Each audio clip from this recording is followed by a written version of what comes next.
हाँ बच्चों, पतंग चैप्टर से ही अब हम दूसरी पंक्तियाँ पढ़ते हैं।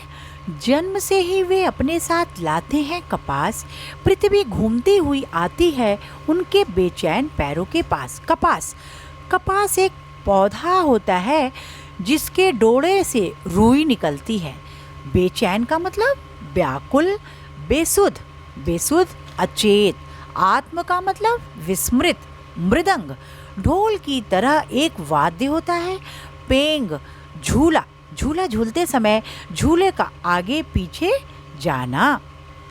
तो जन्म से ही वे अपने साथ लाते हैं कपास। ये भी काव्यांश जो है आलोक धनवा द्वारा रचित कविता पतंग से ही लिया गया है। कवि जो है पतंग उड़ाते हुए बच्चों के क्रियाकलापों का सुंदर चित्रण करते हुए कहते हैं, बच्चे जन्म के समय से ही अपने साथ कपास लाते हैं, अर्थात रुई लाते हैं।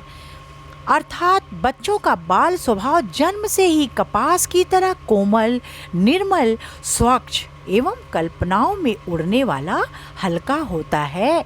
जब वे दौड़ते हैं बेसुध, छतों को भी नरम बनाते हुए, और वे जब बेसुध होकर पृथ्वी पर इधर से उधर दौड़ लगाते हैं तो उनके व्याकुल पैरों के समीप पृथ्वी का प्रत्येक कोना घूमता हुआ स्वयं उनके पास आ जाता है।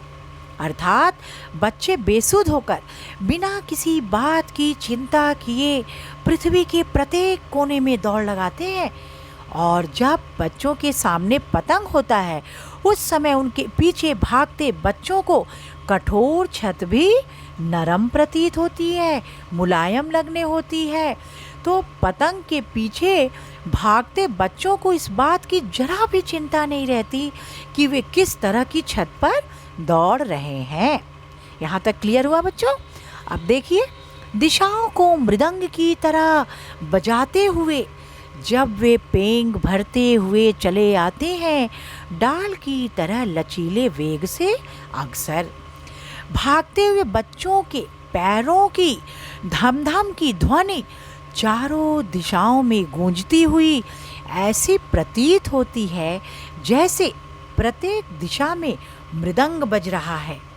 झूला झूलने के समय झूले की तरह आगे पीछे वृक्ष की लचीली डाल की तरह बच्चे प्रायः तेज गति से भागते आते हैं।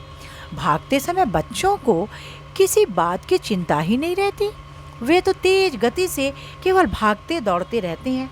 इसीलिए कवि ने कहा है ना कि पृथ्वी घूमती हुई आती है उनके बेचैन पैरों के पास जब वे दौड़ते हैं बेसुध, मतलब वो पतंग उड़ाने में एकदम बेसुध हो जाते हैं। क्लियर हुआ यहाँ तक? विशेष देख लो बच्चों क्या है।